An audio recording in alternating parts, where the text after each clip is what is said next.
প্রিয় দর্শক, আপনাদের সকলকে স্বাগত জানাচ্ছি সেভেন হর্স সিমেন্ট মুক্তবাক অনুষ্ঠানে। আমাদের আজকের বিষয় নাসিক নির্বাচন, নাসিক মানে হচ্ছে নারায়ণগঞ্জ সিটি কর্পোরেশন নির্বাচন ও রাজনীতি। আপনারা জানেন যে সাম্প্রতিক সময়ে রাজনীতিতে যে সমস্ত বিষয়গুলো আমাদেরকে ভাবতে বাধ্য করছে তার মধ্যে একটা বড় প্রসঙ্গ হচ্ছে আগামী জাতীয় নির্বাচন, নির্বাচন কমিশনের পুনর্গঠন এবং তার ভেতর দিয়ে নারায়ণগঞ্জ সিটি কর্পোরেশনের নির্বাচন এসছে। যে নির্বাচনটিকে মনে করা হচ্ছে আগামী অনেকগুলো নির্বাচনের আগে একটি মডেল নির্বাচন হওয়া দরকার বা ট্রায়াল নির্বাচন, যেটা যার ভেতর দিয়ে আসলে ভবিষ্যতের নির্বাচনগুলো কেমন হতে পারে তার একটা চিত্র হয়তো আমরা পাবো এবং এটিকে জাতীয় নির্বাচনের একটা মিনি ফরম্যাটে বলা যাবে। এই কারণে যে এই নির্বাচনে সারা দেশের সমস্ত গণমাধ্যম, সমস্ত নির্বাচন পর্যবেক্ষক, সমস্ত রাজনৈতিক দল এবং সাধারণ মানুষ তাকিয়ে থাকবেন। ফলে এই নির্বাচনকে কেন্দ্র করে রাজনীতির পরিস্থিতিটা কি সেটা আমরা আলোচনা করবার চেষ্টা করব। আলোচনায় আমাদের আমন্ত্রণে সাড়া দিয়ে এসছেন বাংলাদেশ আওয়ামী লীগের সাংগঠনিক সম্পাদক জনাব বি.এম. মোজাম্মেল হক এমপি, আপনাকে স্বাগত জানাচ্ছি। রয়েছেন জাতীয় পার্টির প্রেসিডিয়াম সদস্য সাইদুর রহমান ট্যাপা, আপনাকে স্বাগত জানাচ্ছি। রয়েছেন বাংলাদেশ জাতীয়তাবাদী দল বিএনপির তথ্য বিষয়ক সম্পাদক জনাব আজিজুল বারী হেলাল, আপনাকে স্বাগত জানাচ্ছি। আমি আলোচনা শুরু করতে চাই হেলাল আপনাকে দিয়ে। আপনি কি মনে করছেন যে এই যে নারায়ণগঞ্জ সিটি কর্পোরেশন নির্বাচন, যেখানে আজকে আমরা দিনেই মনোনয়নপত্র সাবমিট করেছেন বিএনপি এবং আওয়ামী লীগের প্রার্থীরা, যে দুজন প্রার্থী এসছেন উল্লেখ করা বিষয় যে সেলিনা হায়াত আইভি, তিনিও মোটামুটি নাগরিক সমাজের সমর্থিত একজন প্রার্থী। এদিকে সাখাওয়াত সাহেব যিনি বিএনপির মনোনয়ন পেয়েছেন তিনিও নাগরিক সমাজের প্রতিনিধি হিসেবে ধরা যেতে পারে। এই প্রথমবার দেখা যাচ্ছে যে সিটি কর্পোরেশনের নির্বাচনে মূল পলিটিক্যাল পার্টির লিডারদের বাইরে নাগরিক সমাজ যাদের উপর আস্থা রেখেছে তেমন প্রার্থীরা আসছেন। এর ফলে কি আপনি কি মনে করছেন যে এই সিটি কর্পোরেশন নির্বাচনে প্রতিদ্বন্দ্বিতার মাত্রাটা অন্য আগের নির্বাচনগুলোর তুলনায় একটু ক্যারেক্টারটা বদলে যাবে? ধন্যবাদ। সেটা মনে করলে তো ভালোই হতো, কিন্তু দেশে কি আসলে সেই অবস্থা বিরাজ করছে? দেশের থেকে তো গণতন্ত্র নির্বাসিত, এক রকমেরই নির্বাসিত গণতন্ত্র। আজকে দেখবেন যে বেগম খালেদা জিয়া প্রেসিডেন্টের সাথে দেখা করতে গেলে তার সময় পাচ্ছে না। তার যে নির্বাচন কমিশন পুনর্গঠনের যে ফর্মুলা দিয়েছিলেন, একজন বিরোধী দলের নেত্রী, দুইবারের প্রধানমন্ত্রী, 3 বারের প্রধানমন্ত্রী যেখানে প্রেসিডেন্টের সাথে সাক্ষাৎ করার জন্য সুযোগ পায় না, তবুও দেশের প্রয়োজনে একটা কাজে তিনি যাবেন। সেখানে নারায়ণগঞ্জের সিটি কর্পোরেশন নির্বাচনে কতটুকু আপনার সুষ্ঠুতার সাথে হতে পারে, কতটুকু নিরপেক্ষ হতে পারে, সেটা আলোচনার দাবি রাখে। আমাদের আগের 4-5টি সিটি কর্পোরেশন নির্বাচনে আমরা বিপুল ভোটে বিজয় অর্জন করছিলাম। সেই সব নির্বাচনে আমাদের যে প্রার্থীগুলো ভোটে জিতছিল তাদের কি অবস্থা?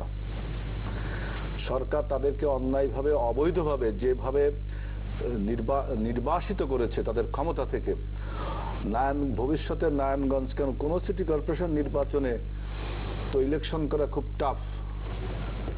কারণ সরকারের যে দমন নীতি, এই দমন নীতির বিরুদ্ধে জনগণের ভোট দিয়ে তো পার পাওয়া যাচ্ছে না।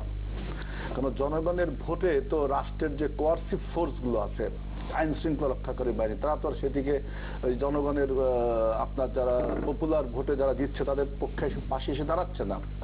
আমরা অন্যান্য 4টি সিটি কর্পোরেশন নির্বাচনে দেখেছি, 5টা সিটি কর্পোরেশন নির্বাচনে আমাদের ক্যান্ডিডেটকে প্রথমে সরাই দেওয়া হলো আপনার সিট থেকে, মেয়র থেকে, এরপর তাদের না বিভিন্ন রকম অবৈধ অন্যায় মামলা টামলা দিয়ে দেশান্তরী করে ছাড়ছে। এমন একটা পরিস্থিতিতে যেখানে গণতন্ত্রের বিন্দু মাত্র নেই, সেখানে নারায়ণগঞ্জ সিটি কর্পোরেশন তো আপনার অলরেডি ডিসাইডেড যে নারায়ণগঞ্জ সিটি কর্পোরেশন 7 মার্ডারের আসামিরা এখনো ঘুরে বেড়াচ্ছে, তাদেরকে ধরা হচ্ছে না, পত্রিকায় লিখছে, বিচার টাচার হচ্ছে না। সে নারায়ণগঞ্জ সিটি কর্পোরেশন নির্বাচনে আমরা তো মুক্তভাবে ভোট চাইতেও পারবো না। আমাদের প্রার্থীও যে বেরোতে পারবে, উনি আজকে আমাদের প্রার্থী ফর্ম সংগ্রহ করেছে, উনি জমা দিতে পারবে কিনা এটা তো সন্দেহ আছে। গভর্নমেন্ট যদি মনে করে সে জমা দিবে, গভর্নমেন্ট যদি মনে না করে তাহলে জমা দিবে না। গভর্নমেন্টের অনুগ্রহের উপর নির্ভর করছে যে আপনার বিরোধী দলগুলো রাজনীতি করবে কি করবে না। এখন একটা মানে ম্যাকিয়াভেলি যে আপনার যে স্বৈরতন্ত্রের সংজ্ঞা যে তার থেকে উপরে চলে গেছে, চরম মাত্রা স্বৈরতন্ত্র বলা হয় এটাকে। এখানে নির্বাচন একটা প্রহসন খেলা, বরঞ্চ জাতীয় নির্বাচন। জাতীয় নির্বাচন এটা খুবই গুরুত্বপূর্ণ। এই আলোচনায় ফিরবো, আগে এই আলোচনা শেষ না এই জাতীয় নির্বাচন বেগম খালেদা জিয়া যে রূপরেখা দিয়েছে, আমি সেই আলোচনাটা আসবো। তার আগে আমি একটু বিএম মোজাম্মেলের কাছ থেকে আসতে চাই। বিএম মোজাম্মেল হক, যে কথা আজিজুল বারী হেলাল বলছিলেন, যে সরকারের যে দমন নীতি, সরকারের যে কন্ট্রোলিং মানে এবং এক্সেসিভ যে কন্ট্রোল, তার ফলে তিনি মনে করছেন না যে নারায়ণগঞ্জ সিটি নির্বাচন কাঙ্ক্ষিত মাত্রা হবে। এবং বিএনপি যিনি প্রার্থী সাখাওয়াত সাহেব, তিনিও বলেছেন যে এখনো পর্যন্ত লেভেল প্লেইং ফিল্ড তৈরি হয়নি, লেভেল প্লেইং ফিল্ড তৈরি হওয়া দরকার। আপনারা কি মনে করছেন?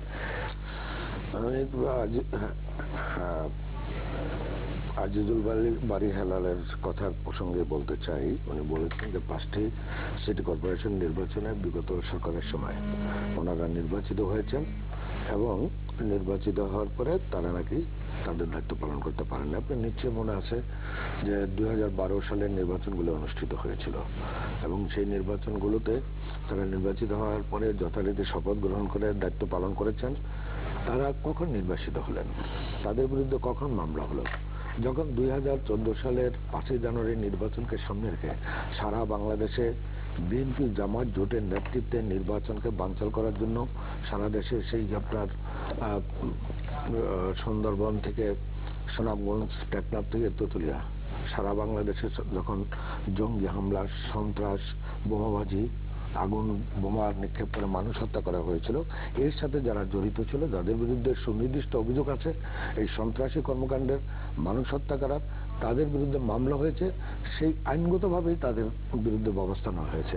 এখানে আপনি সন্ত্রাস করবেন, আপনি মানুষ নিরপরাধ নিরহ মানুষকে নির্বিচারে হত্যা করবেন। আপনার মাইশা কি অপরাধ করেছিল, মাইশার বাবা কি অপরাধ করেছিল দোসরের? এইভাবে একজন দিনমজুর গাজীপুরের চন্দ্রার ওখানে তার ছেলেকে রেখে সে প্রাকৃতিক কাজে একটু সাড়া দিতে গেছে, এখানে তার ছেলেকে বোমা নিক্ষেপ করে আগুন জ্বলন্ত ভাবে হত্যা করা হলো। সেই বাবা কি অপরাধ করেছিল, সেই সন্তান কি অপরাধ করেছিল? এই সমস্ত হত্যাকাণ্ডের আমি সেটাই বলি, নির্বাচনটি অবাধ সুষ্ঠু হয়েছিল।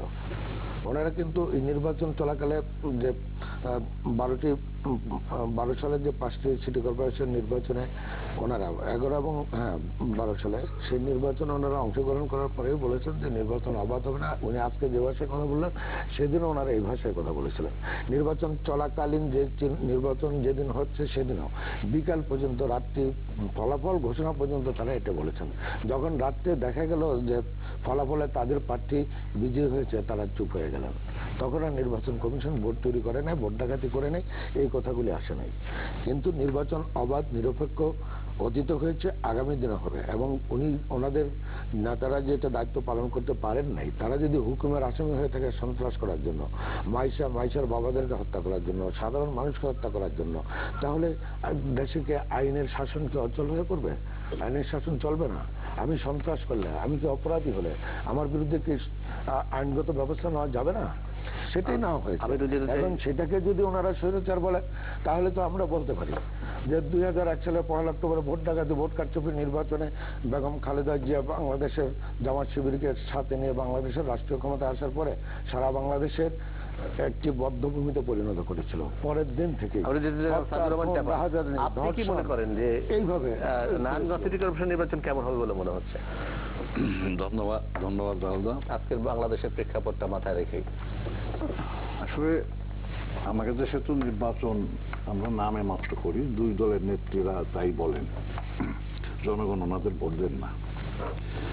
যেমন হেলাল সাহেব বলছেন নামতে পারতেছেন না, যারা নির্বাচিত হয় তাদের খুঁজে বাজের রং বেরঙের মামলা দেওয়া হয়। খুলনার মেয়র তিনি কিন্তু বহু মামলা টামলা করে তাকে ফেরত আসতে হয়েছে। তারপরে আমার বুঝতে পারিনি মোজাম্মেল ভাই বলছে এরা দুর্নীতি করছে, সন্ত্রাস করছে, রাহাজানি করছে, এই জন্য তারা মামলায়।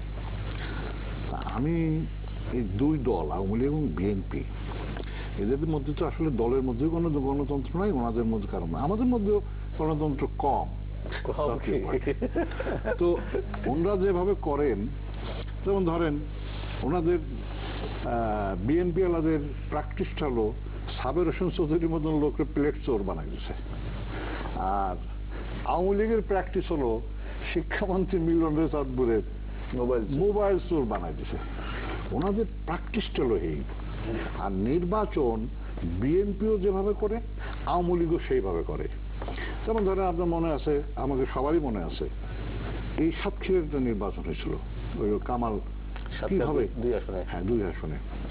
এখন আমি আশঙ্কা করতেছি, যেটা আমি কয়েকদিন আগে বলছি, যে আমি বর্তমান সরকার প্রধানকে বলবো, প্রধানমন্ত্রী বলি, এবং জননেত্রী শেখ হাসিনাকে বলছি, বঙ্গবন্ধুর কন্যাকে বলছি, যে এই নারায়ণগঞ্জে যদি আপনি নিরপেক্ষ নির্বাচন না দেন, তাহলে আপনার খবর আছে। এবং নিরপেক্ষ নির্বাচন যদি দেয়, তাহলে কে জিতবে কে জিতবে না সেটা আমি বলতে পারবো না। নিরপেক্ষ নির্বাচন দিলে সাধারণ জনগণ যদি ভোট দিতে আসে, তাহলে না সঠিক সিদ্ধান্ত, মানে ইয়েটা তৈরি হয়ে যাবে। আর যদি ভোট না দিতে আসে, আর যদি প্রতিনিয়ত প্রত্যেকবারের মতন যদি ভোট কাটিয়ে কুটিয়ে নিয়ে যান, তাহলে গত সিটি কর্পোরেশন নির্বাচন কেমন হয়েছিল নারায়ণগঞ্জের, যেটাতে শামীম ওসমান এবং আইভি প্রতিদ্বন্দ্বিতা করেছিলেন, যেখানে তৈমুর আলম খন্দকারও ছিলেন? ওই একই প্র্যাকটিস, তাদের একই। তবে গতবার হয়েছে কি, গতবার কেন আমি বলি, গতবারটা হয়েছে কি, গতবারটা যেমন বলে চিটাগাঙ্গে বিএনপির আমলে মহিউদ্দিন সাহেবরে ডিক্লার দেবে না, রাত ধরে পাহারা দেওয়ার পরে ডিক্লার দিতে বাধ্য হয়েছে। নারায়ণগঞ্জে গতবার সেই ঘটনাই ঘটতে গেছিল। কিন্তু মহিউদ্দিন সাহেব তো তারই অনুসারী মঞ্জুর সাহেবের কাছে পরাজিত হয়েছে। হতে পারে, কিন্তু তারই অনুসারী মঞ্জুর সাহেবের পরাজিত হয়েছে ঠিকই, কিন্তু বিএনপি যখন ক্ষমতায় ছিল, তখন তো আপনারও মনে আছে দাদা, সবারই আমাদের মনে আছে, যে তারা ডিক্লার দিতে যায় নাই, লক্ষ লক্ষ লোক ঘেরাও করার পরে তো তারা ডিক্লার দিচ্ছে। কোনটা কোনটা কোনটা এটা মহিউদ্দিন প্রথমবার যখন নাসির সাহেবের কাছে যেটা জিতলো না, হ্যাঁ নাসির সাহেবের কাছে, না ওইটা তো ডাইরেক্ট মহিউদ্দিন সাহেব বিকালে আমরা ঘোষণা দিই। না না, ভোর 4:30 ঘোষণা দিচ্ছে। ঠিক না, না ও ভোর 4:30। আমি তখন ছিলাম করেন, দেখবেন সব। না না, আমি টেলিভিশন পত্র যেগুলো ছিলাম। এখন আমি যেটা বলতে চাই সেটা হলো, যদি এই যে এটা কিন্তু একটা প্র্যাকটিসের নির্বাচন, আমাকে রাহুল দা যেটা বলছেন, যে এই নির্বাচনের উপর আগামীতে যে নির্বাচন হবে, সেই নির্বাচন যদি আজকে নারায়ণগঞ্জের নির্বাচন যদি সুন্দর না হয়, তাহলে সম্ভব না। আর এই বর্তমান যে আমি একটু যেতে চাই নির্বাচন কমিশন, এই মাদারভাঙ্গা নির্বাচন কমিশন যে কোনো নির্বাচন হবে। আজিজুল ভাই খেলার আপনার কাছে, সেটা হচ্ছে যে রাজনীতিতে উনি যেটা বলছেন, এটা তো আছেই, রাজনীতিতে সঠিক সিদ্ধান্ত, ভুল সিদ্ধান্ত, মানুষের পক্ষে সিদ্ধান্ত, মানুষের বিরুদ্ধে সিদ্ধান্ত, এবং at the end of the day রাজনৈতিক দেশের উপরে কন্ট্রোলটা, মানে রাজনৈতিক ফিল্ডে কন্ট্রোল কার বেশি, সেটা ডিপেন্ড করে, এবং তার ভিত্তিতে নির্বাচনে প্রভাব বিস্তার ঘটে। বাংলাদেশের মতো দেশগুলোতে সেটা হয়েই থাকে। এরপরেও কিছু নিয়ম কারণে আমরা মেনেই ইলেকশন করি। যেহেতু বিএনপি নির্বাচনে অংশ নিচ্ছে, যেমন আগের বার দেখা গেল, যেটা বলছেন তৈমুর আলম খন্দকার, মাঝপথে তিনি শেষ মুহূর্তে উইথড্র করে ফেললেন, ঠিক আছে, বা ঢাকা সিটি কর্পোরেশন নির্বাচনে শেষ মুহূর্তে উইথড্র করে ফেললো। এই যে উইথড্র করে ফেলার ফলে তখন কিন্তু আর আপনারা প্রশ্ন করার বৈধতা থাকে না যে শেষ পর্যন্ত কি হলো। আপনি কি মনে করেন যে এই মাঝপথে উইথড্র করার কালচারটা থাকা উচিত কিনা? না, এখন যারা নির্বাচন পরিচালনা করবে, তারা যদি আপনার নিরপেক্ষ না হয়, তারা যদি আউট অ্যান্ড আউট দেখা যাচ্ছে যে সরকারি দলকে সাপোর্ট করে যাচ্ছে, ফিল্ডে আমাদের বিরোধী দলের নেতাকর্মীদের আপনার প্রচার কাজে বাধা দিচ্ছে, এবং বাধা দিচ্ছে শুধু দলীয়, তাদের আওয়ামী লীগ দলীয় প্রার্থীর লোকজন না, সরকারের বাহিনীগুলো বাধা দিচ্ছে, রাষ্ট্রীয় বাহিনীগুলো বাধা দিচ্ছে, তখন তো লেভেল প্লেইং ফিল্ড থাকে না। সুতরাং উইথড্র করার ছাড়া উপায় থাকে না। কিন্তু বক্তব্য হলো যে নারায়ণগঞ্জ সিটি কর্পোরেশনকে এত গুরুত্বের সাথে দেখার কোনো কারণ নেই, কারণ নারায়ণগঞ্জ সিটি কর্পোরেশন নির্বাচনের রেজাল্ট অলরেডি আপনার তৈরি হয়ে আছে। আপনার নির্বাচন কমিশন, ওই যে ভাই যেটা বললেন, আমাদের সর্বজনাব রকিব উদ্দিন সাহেব এবং তার যে সাঙ্গপাঙ্গ আছে, তাদের কাছে নির্বাচনের রেজাল্ট তৈরি হয়ে আছে। আপনার এই বক্তব্যটা কি এই মানে যদি আইভি হয়, জনগণের ভোটে হয়, তাহলে আইভি হয় মানে নির্বাচন হয়, তাহলে তখন কি বলবেন? এখন তো বলেই যে দেশের গণতন্ত্রের সংকট কেটে গেল, তা তো আর না। নারায়ণগঞ্জ সিটি কর্পোরেশনের নির্বাচন গণতন্ত্রের প্রশ্ন, গণতন্ত্রের প্রশ্নে দেশে গণতন্ত্র যদি ফিরায় আনতে চায়, তাহলে নারায়ণগঞ্জ সিটি কর্পোরেশন একটা মডেল সিস্টেম ধরতে পারি না। এখন আমাদের জাতীয় নির্বাচনটা যাতে সুষ্ঠু নিরপেক্ষ হয় সেই দিকে মনোযোগ। নারায়ণগঞ্জ সিটি কর্পোরেশন বিএনপি জিতলো, তাতে হইল কি, দেশে গণতন্ত্র ফিরে আসলো। ওই সাফাত সাহেবকে আবারও জেলে ঘানি টানতে হবে, নানা রকমের আপনার ওই যে ভাই যেটা বললো, দেখেন এই যে যারা নির্বাচিত হয়েছে, যে সমস্ত যারা বিএনপির বা অন্য রাজনীতি, তাদেরকে যখন মামলায় ফেলা হয়, আপনি যতই তার পেছনে যুক্তি দেখেন না কেন, সাধারণ মানুষ কিন্তু মনে করে যে এটা ভিন্ন দলের লোক বলেই তাদেরকে হ্যারাস করা হচ্ছে। এটা কি মনে করে না? এবং এটা কি আপনারা এটা সাধারণ মানুষ মনে করতে পারতো, কিন্তু যে মুহূর্তে যে মামলাগুলো হয়েছে, আপনি কি এটা অস্বীকার করতে পারবেন দাদা রাহুল রাহা, যে 2014 সালের 5 জানুয়ারি নির্বাচনের আপনার শুনুন, এক কথা পারবেন বলে আপনাকে এমপি বদি সাহেব তিনি কি প্রমাণ করতে পারবেন তিনি জাগদালের সাথে যুক্ত না? আমি আপনাকে ইন্টারাপ্ট করি নাই। আপনি কি প্রমাণ করতে পারবেন? আমি আপনার সাথে ঝগড়া করতে আসি না, যুক্তি দিয়ে কথা বলতে আসি। নাসিরনগরে আমি আপনাকে ইন্টারাপ্ট ওনাকে বলতে দেন। হেলাল, আমি আপনাকে আচ্ছা আপনি বলেন দাদা, আপনার বক্তব্য শেষ করেন। তাই না? যখন সারা বাংলাদেশে বোমাবাজি হলো, সন্ত্রাস হলো, আগুনের দিয়ে মানুষ পুরো মারা হলো, 152 জনকে নৃশংসভাবে হত্যা করা হলো, এবং ওনাদের নেত্রী বেগম খালেদা জিয়া নিজের বাসা রেখে অফিসে অবস্থান নিয়ে জ্বালাও পোড়াওয়ার হুকুম দিলেন। এখনো অবরোধ, কিন্তু সেই যে অবরোধ, সেই অবরোধ কিন্তু এখনো প্রত্যাহার করে চলছে বলে আনুষ্ঠানিকভাবে আমরা দেশবাসী জানে না। ওনাদের ডাকে কেউ সাড়া না দেওয়ার কারণে, জনবিচ্ছিন্ন হয়ে যাওয়ার কারণে তারা কিন্তু এই নৈরাজ্যের পথ বেছে নিয়েছিল, সন্ত্রাসের পথ বেছে নিয়েছিল, আগুন বোমা হামলার পথ বেছে নিয়েছিল। আর সেগুলো করেছেন বেগম খালেদা জিয়া থেকে শুরু করে ওনাদের সর্বশেষ নেতাকর্মী এবং জামাত শিবির, যারা স্বাধীনতা বিরোধী, মানবতার বিরুদ্ধে অপরাধ করেছে, যুদ্ধ অপরাধী, তাদেরকে সাথে নিয়ে তারা এই কাজগুলি করেছে বলেই ওনাদের বিরুদ্ধে সুনির্দিষ্ট অভিযোগে সন্ত্রাস, নৈরাজ্য, হত্যা, মানুষ হত্যা, নিরপরাধ মানুষকে হত্যা, এই কারণেই মামলা হয়েছে। এটি সারা দেশবাসীর কাছে পরিষ্কার এবং স্পষ্ট।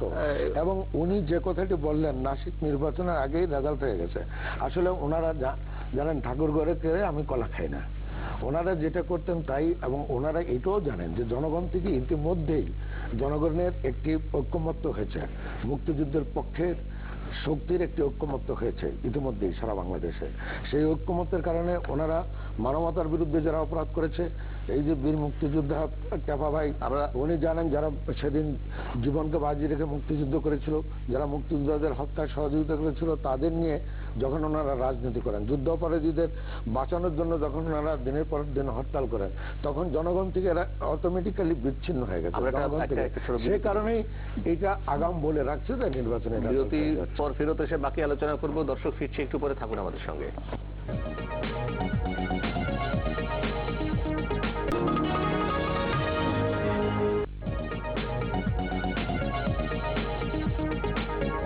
দর্শক আবারও স্বাগত জানাচ্ছি 7/7 মুক্তবাক অনুষ্ঠানের নাসিক নির্বাচনের রাজনীতি নিয়ে আলোচনা করছিলাম আওয়ামী লীগ নেতা B M Mozammel Haque MP, জাতীয় পার্টির নেতা সাইদুর রহমান ট্যাপা এবং বিএনপি নেতা আজিজুল বারী হেলালের সঙ্গে।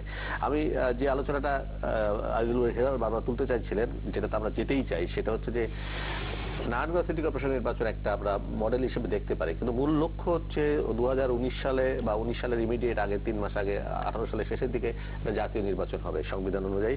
এবং সেই নির্বাচন কতখানি পার্টিসিপেটরি হবে এবং সেই নির্বাচনে বাংলাদেশের আগামী দিনের এই যে 2021-এ যে মধ্য আয়ের বাংলাদেশ বা 2041-এ যে উচ্চ আয়ের বাংলাদেশ, সব স্বপ্ন নির্ভর করছে ওই নির্বাচনের গণতান্ত্রিকতা কতখানি থাকবে তার উপর নির্ভর করে। সেই জায়গাটাতে সম্ভাবনা কি দেখছেন? এখন যে পরিস্থিতি আছে, পরিস্থিতিতে সেই নির্বাচন খুব বেশি পার্টিসিপেটরি হবে বলে কি মনে করেন সাইদুর রহমান ট্যাপা? ব্যাপার হচ্ছে দাদা, আমরা যেটা মনে করি, জাতীয় পার্টি এটা নির্বাচনমুখী দল। আমরা সব নির্বাচনেই অংশগ্রহণ করি, জনগণ যে নির্বাচনে ভোট দেয় আমরা নির্বাচনে অংশগ্রহণ করি। তা আমাদের এবারের পরিকল্পনা, আমরা অলরেডি নির্বাচনী প্রচারণা আরম্ভ করেছি। আমরা হযরত বাবা শাহজালাল শাহপরানের মাজার থেকে নড়ছে, আমরা নির্বাচনী প্রচারণা আরম্ভ করছি এবং আমরা চাই একটা সুষ্ঠু গণতান্ত্রিক উপায়ে নির্বাচন হোক। যেমন ধরুন, তত্ত্বাবধায়ক সরকারের নির্বাচনের অধীনে আমরা নির্বাচন করতে চাই না, আমরা এটা বিপক্ষে। বর্তমান সরকারের অধীনে নির্বাচন হোক, যা সরকারের অধীনে নির্বাচন হোক, যদি নির্বাচন কমিশনার এবং এই সরকার যদি নির্বাচনকে প্রভাবিত না করে, তাহলে আগামী যে সাধারণ নির্বাচন যেটা হবে আমরা অংশগ্রহণ করি এবং 300 সিটে আমরা নির্বাচনে অংশগ্রহণ করবো। আমরা চাচ্ছি, আমরা চেষ্টা করছি আমরা যেহেতু গণতান্ত্রিক দল এদেশে মানুষ ভোট তাহলে এটা নির্ভর করবে সরকারের উপরে। সরকারের উপরে তো নিঃসন্দেহে নির্বাচন। সরকার তো চাইবে না, তারা তো জিততেই চাইবে। হ্যাঁ, তারা তো সেই এখন ধরেন আপনি যারা দেশের সারা দেশব্যাপী আওয়ামী লীগ আছে, আসলে না, তাহলে আমরা কি, বিএনপি কি, আরো যারা দল তাকে লোকজন নাই? রাস্তাঘাটে গেলে মনে হয় যেন দল তো একটাই আছে, আর দল খুঁজে না পাওয়া না, যায় না। ব্যাপার হচ্ছে দল তো রাস্তাঘাটে তো মনে হলে তো হবে না, রাস্তাঘাটে তো মনে হলে হবে না। আপনি নিরপেক্ষ নির্বাচন দেখ, যারা সঠিক রাজনীতি করে, মানুষ যারা যাদের চায় তাদেরই মানুষ ভোট দিবে।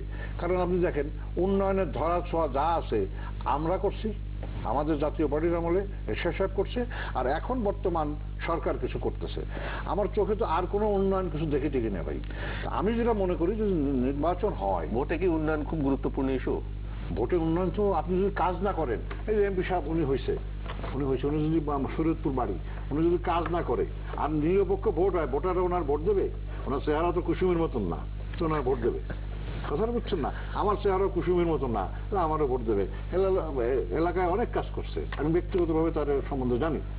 সে অনেক কাজ করছে, মানে চাকরি দেওয়ার থেকে আরম্ভ করে, রাস্তাঘাটের থেকে আরম্ভ করে অনেক সে হেলাল তার এলাকায় কাজ করছে। যেহেতু আমার বাড়ি ওখানে, আমার আত্মীয় স্বজন ওইখানে অনেক কাজ করছে। এখন ধরেন নিরপেক্ষ যদি নির্বাচন হয়, তো দেখা গেল মানুষ অন্ধকারে তো ভোট দেবে, হেলাল আমাকে কাজটা করছে, ভোটটা দিয়ে নেই। সেজন্য আমি যেটা বলতে চাচ্ছি যে যদি নিরপেক্ষ নির্বাচন হয়, তাহলে নির্বাচনে সমস্ত দলের অংশগ্রহণ করা উচিত। এখন ধরেন বিএনপি সরকাররা মানতেছে না, আবার এই নারায়ণগঞ্জ নির্বাচন, তুমি সরকারই মানো না, আবার নির্বাচনে দরকার। আমার কথা খুব না না, তাহলে এই কথা কেন বলবেন? কারণ যখন বিএনপি 5 জানুয়ারি নির্বাচনে অংশ নেয়নি, তখন আপনি বলবেন যে বিএনপি তো নির্বাচনে অংশ নিল, এখন কি বলবো? আবার যখন নির্বাচনে অংশ নেবে তখন আপনি বলবেন না, আমাকে মানতে হবে। মানে আপনারাও কোনো কন্ট্রাডিকশন? না, আমি না কন্ট্রাডিকশন আমার বলতেছি না, আপনাকে মানতে হবে, হয় সরকারকে মানতে হবে। আমরা যারা এখন বিরোধী দলে আছে, আমাদের মানার পরে আমাদেরকে বলতে হবে। আপনি যদি আজকে যদি আপনি না মানেন, বিএনপি যদি না মানে, সরকারকে আমি মানলাম না, আমি মানলাম না। আমি আদিল ভাই হেলালের কাছে যেতে চাই। নির্বাচন আমি যতদূর যা পরিবেশ পরিস্থিতি থেকে যা বুঝি, এই নির্বাচন বর্তমান সরকারের অধীনেই হতে চলেছে। সেরকম একটি নির্বাচনে তো বিএনপি যাবে নিশ্চয়ই, কারণ আগামী নির্বাচন কি বিএনপি অ্যাভয়েড করার মানে ক্যাপাবিলিটি রাখে কিনা, আর একটা নির্বাচন না যাওয়ার সম্ভাবনা থাকে কিনা, অথবা নির্বাচনে যদি সরকারি দলের অধীনে নির্বাচনে যায় তাহলে তার পরিণতি কি হতে পারে সে সম্পর্কে বিএনপির ধারণা আছে কিনা? সেসব এখানে তো শক্তির, আপনি যেটা বলছেন শক্তির পরীক্ষা, কার কত শক্তি, আমি ক্যাপাসিটি আছে কিনা, শক্তির পরীক্ষা দিয়ে তো আর গণতন্ত্রের উন্নয়ন হয় না। আমরা যেটা বলতে চাচ্ছি যে নির্বাচন কমিশন পুনর্গঠনের জন্য আমাদের নেত্রী ইতিমধ্যে একটা প্রস্তাব রেখেছেন, কিন্তু এই আওয়ামী লীগের অরাজনৈতিক এবং আপনার এই যে ম্যাকিয়াভেলিজমের ফলে আমাদের এই প্রস্তাবকে তারা আউট প্রত্যাখ্যান করছে। আমার বক্তব্য হলো যে আপনি আমাদের নেত্রীর যে প্রস্তাব দিয়েছে যদি পছন্দ না হয়, আপনারা একটা প্রস্তাব দেন, আপনারা কিভাবে নির্বাচন করতে চাচ্ছেন, আপনারা সেটা বলেন, সেটাও বলবেন না, আমাদের সমালোচনা করবেন যে আমরা এটা করছি সেটা করছি, আমাদের প্রস্তাবে ত্রুটি আছে। আপনারা বলেন যে নির্বাচন, আপনারা তো একা একা নির্বাচন কমিশন গঠন করে একা একা কার্য নির্বাচন করে কতদিন থাকতে পারবেন, কতদিন কি করতে হবে, এগুলো তো ঠিক না, এগুলো তো আপনার রেকর্ড হয়ে যাচ্ছে। এর জন্য আপনাদের বিচারের কাটবে একদিন দাঁড়াতে হবে, জাতির কাছে বিচারের কাটবে। আপনারা তো একা একা করছিলেন, আমরা একা একা কোথায় করছি? হ্যাঁ, আপনাকে আমাদের আপনারা কোনটা আজিজে কোনটা করছে নাকি নির্বাচন হয়েছে নাকি? নির্বাচন আপনারা আপনারা 3 বার প্রধানমন্ত্রী বলেন কেন? আজিজ মার্কা না, না ওইটা আজিজ না, আপনি ওটা তো 15 না, ওটা না, 15 হলো যে আমরা বলছি যে তত্ত্বাবধায়ক সরকার পাশের দল নির্বাচন আপনারাও করছেন, কিন্তু বক্তব্য হলো কিছু আমি করছি অন্যায়, আপনি করছেন অন্যায়, তার মানে কি উনি অন্যায় করবেন নাকি? এটা আপনার সাথে একমত, এটা উনি অন্যায় করবেন নাকি? তো এখন কিন্তু বক্তব্য হলো যে নির্বাচন কমিশন পুনর্গঠনের জন্য নেত্রীর প্রস্তাব আপনারা যদি না মানেন, আপনারাও তার সাথে সংযুক্ত করতে পারেন, এটাকে আপনি বিশ্লেষণ করতে পারেন, আপনারাও একটা প্রস্তাব দেন। তার সাথে আপনার দেশে তো গণতন্ত্র ফিরে আসবে না, নির্বাচন কিভাবে হবে? আপনারা যদি খালেদা জিয়ার প্রস্তাব নাই মানেন, আপনাদের প্রস্তাব কি? বাংলাদেশের একটি সংবিধান আছে, সেই সংবিধানের 7ম ভাগে 118 অনুচ্ছেদে স্পষ্টভাবে বলা আছে মহামান্য রাষ্ট্রপতি উনি একটি নির্বাচন কমিশন গঠন করবেন, একজন প্রধান নির্বাচন কমিশনার, অনধিক 4 জন নির্বাচন কমিশনার, এটি গঠন করবেন। এবং এই বাংলাদেশ তো বাংলাদেশের একটি সংবিধান আছে, এই সংবিধান অনুযায়ী দেশটা পরিচালিত হবে। সেখানে আপনাকে আমি স্মরণ করিয়ে দিতে চাই যে এটাকে আরো বেশি গ্রহণ করার জন্য প্রয়াত রাষ্ট্রপতি শ্রদ্ধাভাজন জিল্লুর রহমান সাহেব তার ক্ষমতা থাকার পরেও উনি ইচ্ছা করলে রাষ্ট্রপতি হিসেবে সংবিধান প্রদত্ত ক্ষমতা অনুযায়ী একটি নির্বাচন কমিশন গঠন করতে পারতেন, কিন্তু এটাকে আরো মানুষের কাছে গ্রহণযোগ্য করার জন্য, সকলের কাছে গ্রহণযোগ্য করার জন্য বিএনপির মতো রাজনৈতিক দল তাদেরকে ডেকেছেন, তাদের সাথে কথা বলেছেন, আওয়ামী লীগকে ডেকেছেন, অন্যান্য রাজনৈতিক দলকে ডেকেছেন, ডাকার পরে একটি সার্চ কমিটি গঠন করেছেন পরামর্শ অনুযায়ী। সার্চ কমিটি তারা একটি নির্বাচন কমিশন গঠন করেছে, যেটা অনুমোদন রাষ্ট্রপতি দিয়েছেন, যেটি আজকে বিদ্যমান আছেন জনাব রকিবউদ্দিন আহমেদ এবং আরো 4 জন নির্বাচন কমিশন আছে। তো বাংলাদেশ আওয়ামী লীগের তো এখানে নতুন করে এখানে প্রস্তাবনার বা আমরা তো সংবিধানে বিশ্বাস করি, সংবিধানের প্রতি আস্থাশীল। আজিজুল বারী হালাল বলেছেন নির্বাচন গণতন্ত্র নাকি নির্বাসিত। ভাই আপনি গণতন্ত্রের পথে হাঁটবেন না। কিন্তু আমি যে প্রশ্ন করি সেটা তারা কি করে নিশ্চিত হবে যে সংবিধান অনুযায়ী যখন বাংলাদেশের যে রাজনৈতিক কালচার তাতে সংবিধান অনুযায়ী যখন একটি দলীয় সরকার অধীনে নির্বাচন হবে, সেই নির্বাচনে দলীয় সরকার তার সম্ভাব্য ক্ষমতার সব প্রয়োগ করবে না, ফলাফল নিজের পক্ষে আনতে, তার গ্যারান্টি কি? আপনাকে তো সংবিধানকে মেনে চলতে হবে এবং গ্যারান্টি হলো আপনি নির্বাচনে না এসে কিভাবে বুঝতে পারলেন যে এটি নির্বাচনটি অবাধ নিরপেক্ষ হবে না, সুষ্ঠু হবে না। আপনাকে আমি আবার পিছনে যেতে চাই, সেটি হলো যে 5টি সিটি কর্পোরেশন নির্বাচনে আপনারা গিয়েছিলেন, এই নির্বাচন কমিশনের আন্ডারে গিয়েছিলেন এবং তৎকালীন সময়ে কিন্তু এই দেশরত্ন শেখ হাসিনার নেতৃত্বাধীন সরকার এই দেশ পরিচালনা করেছিলেন, তখন একটি সিটি কর্পোরেশন অবাধ সুষ্ঠু নিরপেক্ষ নির্বাচন হয়েছে। তারপরে জাতীয় সংসদ নির্বাচন আসলো, ওনারা আন্দোলন করলেন, অবরোধ করলেন, হরতাল করলেন। তখন আলোচনার জন্য তারা কি চায় যে একটি সংলাপ, সেই সংলাপের জন্য কিন্তু গণপ্রজাতন্ত্রী বাংলাদেশ সরকারের মাননীয় প্রধানমন্ত্রী, তৎকালীন সময় প্রধানমন্ত্রী, আজকের প্রধানমন্ত্রী, বিরোধী দলের নেতা বেগম খালেদা জিয়াকে টেলিফোন করেছিলেন এবং সকাল থেকে সন্ধ্যা পর্যন্ত চেষ্টা করে সারাদিন বিরোধী দল তখন বিরোধী দল ছিলেন, তখন পার্লামেন্টে বিরোধী দল বলছিলেন। তখনকার বিরোধী দলের কথা বলবেন, আমি তখনকার কথা এমপি, আমি তখনকার আপনি যে সার্চ কমিটির কথা বললেন, আমি ওই সময় সার্চ কমিটি যারা ছিল কাউকে কি নেওয়া হয়েছে?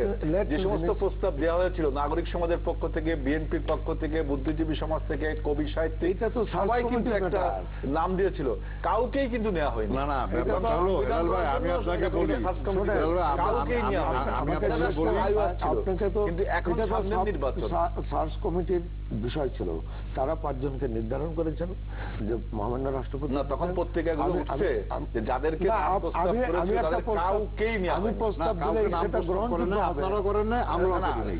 আমি বলি কিন্তু যে জিনিসটা আপনারা আলোচনা করছেন না, যে জিনিসটা নির্বাচন বিশেষজ্ঞরা সবাই বলছে, যেটা বাংলাদেশের সংবিধানে বলা হয়েছে যেটা করতে হবে, সেটা হচ্ছে নির্বাচন কমিশন নিয়োগের জন্য একটা আইন প্রণয়ন করতে হবে। সেটি কেন আপনারা উদ্যোগ নিচ্ছেন না? সেটি তো এখন সেই প্রশ্ন আমাদের, ওনারা বলেন 3 বারের মতো প্রধানমন্ত্রী, সেই প্রস্তাব কেন বেগম খালেদা জিয়া বা কেন আইন প্রণয়নের সংসদে নাই?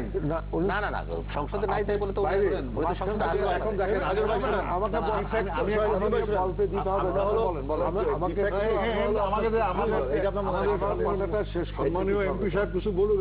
আমার কথাটা শেষ করতে দিতে হবে।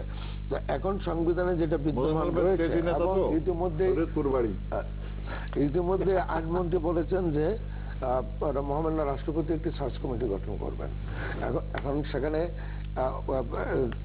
হেলাল সাহেব আরেকটি কথা বলেছেন, রাষ্ট্রপতির সাথে ওনারা যোগাযোগ করেছেন রাষ্ট্রপতির সাক্ষাতের জন্য। রাষ্ট্রপতিকে এটাকে ডিজন করে নেই যে জানেন না, যোগাযোগ করতে দিচ্ছে না তো আমাদের সাথে কোনো যোগাযোগ। রাষ্ট্রপতি এখনো ডিজন করে নাই যে যোগাযোগ করবেন। অপেক্ষা করতে হবে, সময় শেষ হয়ে যায়নি, এত অস্থির হলে চলবে না, তো অপেক্ষা করতে হবে। রাষ্ট্রপতি এটা ডিজন করে নাই যে আমি বিরোধী দলের সাথে বেগম খালেদা জিয়া বিএনপির চেয়ারপারসনের সাথে কথা বলবো না, এটা তো বলেননি। আপনি তো এইভাবে বলতে পারেন না। সুতরাং আমি যেটা বলি যে সংবিধান অনুযায়ী দেশে একটি অবাধ সুষ্ঠু নিরপেক্ষ নির্বাচন হবে এবং সেই নির্বাচনে বিএনপি সহ নিবন্ধিত রাজনৈতিক দলগুলো নিবন্ধিত রাজনৈতিক দলগুলো নির্বাচনে অংশগ্রহণ করবে। একটি সুষ্ঠু নিরপেক্ষ নির্বাচন হবে। সেই নির্বাচনে যারা বিজয়ী হবেন, নির্বাচিত সরকার আবার দেশ পরিচালনা করবে। আমি এই ব্যাপারে একটা সেজন্য কথা তো না এই বলে আর সময়টা পারছি না অপেক্ষা আসলে। করতে হবে। কথা বলতে বলতে তো অভ্যাস, সকালে তো সন্ধ্যা পর্যন্ত এই ব্যবসাই তো করি। তো এখন এই ধরেন প্রেসিডেন্ট মহামান্য রাষ্ট্রপতির সাথে দেখা করবে, আমি তাকে পক্ষে বলছিস না। এখন আমাদের বিএনপির মহাসচিব সাহেব মাইকি বলে দিল সাংবাদিকদের আমি দেখা করতে চাই, কিন্তু আমি তো যোগাযোগ করা হয়েছে, আমি কোনো পত্রিকায় দেখি নেই একটা অ্যাপ্লিকেশন পত্রিকাও দেখেন না। একটা নিয়ম যেটা ধরেন আমি একটা ছোট রাজনীতি করি বা আমি একটা দলের কৃষক পার্টির আমি প্রেসিডেন্ট, তো আমার কাছে যদি একটা কমিটি নিয়ে আসে, সেজন্য একটা সম্মেলনের মাধ্যমে করে বা একটা মিটিং করে বা একটা অ্যাপ্লিকেশন দেয়, তো একটা রাষ্ট্রপতির সাথে দেখা করতে গেলে সিস্টেম আছে। তো একটা অ্যাপ্লিকেশন দেশে গেলে আমি দেখিনি কোনো অ্যাপ্লিকেশন যদি দিয়ে থাকে, আমার মনে হয় অ্যাপ্লিকেশন যদি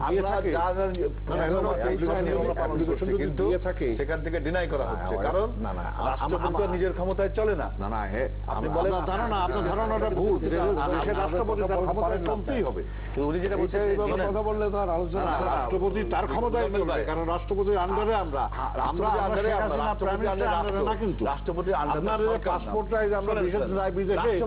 রাষ্ট্র আছে, আমি তো অস্বীকার করছি না। রাষ্ট্রপতিকে সম্মান দিয়ে বলছি, রাষ্ট্রপতির আন্ডারে সরকার আছে, সরকারের আন্ডারে। আমি বলতেছি অ্যাপ্লিকেশন দেয়া হোক, আমরা সবই দিয়েছি। নাহলে আমরাও দেখেননি, আমি সে ব্যাপারে চাই না, অনেক পত্রিকা পড়ে, এ ব্যাপারে বলতে চাই না। রাষ্ট্রপতি একটা নির্দিষ্ট সময় যদি দেখা না করেন, তাহলে বুঝতে পারে দেখা করেন, তিনি পরেও করতে এবং যদি না দেখা করে এটা অন্যায়, ভীষণ বড় এইটা অবশ্যই। এবং রাষ্ট্রপতির সাথে আপনিও দেখা করতে পারেন, দেখা করবো না, ওনার কাছে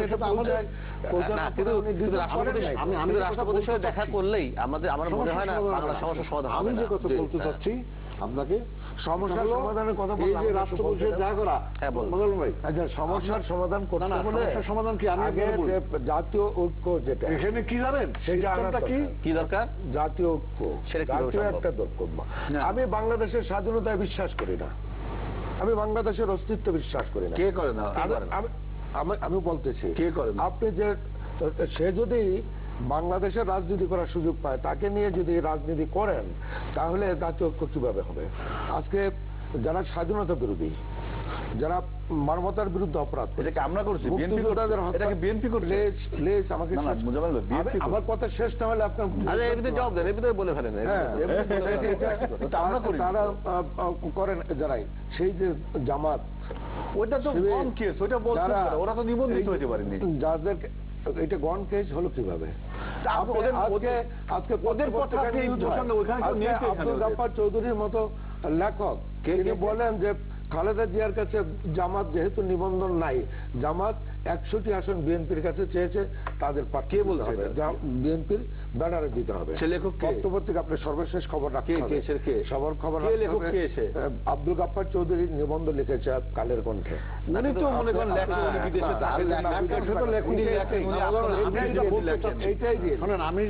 আপনি বলতে চাইছেন মুক্তিযুদ্ধের চেতনার ব্যাপারে একটা ঐক্যবদ্ধ হওয়ার কথা, ঠিক আছে?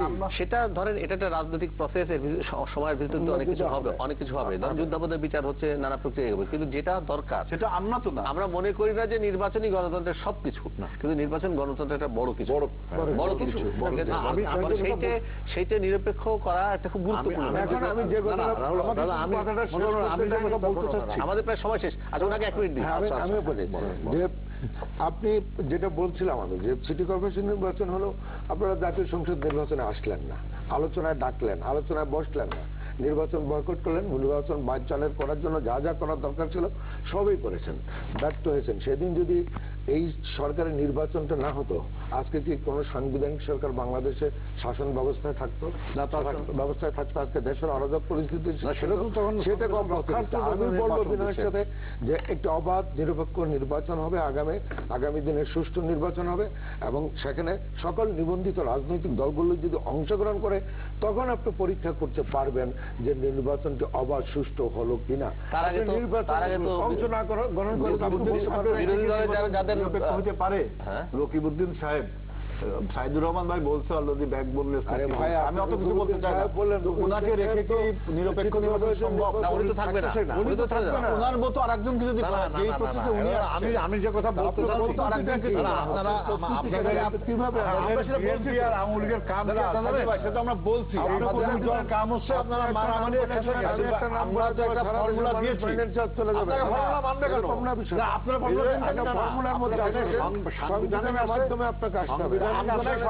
সংবিধানকে অনার করে আপনাকে অগ্রসর হতে হবে। সংবিধানে যা আছে সেইভাবে আপনি একটা ফর্মুলা জাতির সামনে পেশ করেন না। হ্যাঁ, ওনার সাথে করেন না আপনি, তাতে করছেন আমি না। যে কথা আপনি তো গাছ-জোট দেখাচ্ছেন যে কোথায় গাছ-জোট? আমরা যা করবো মাইট ইজ রাইট।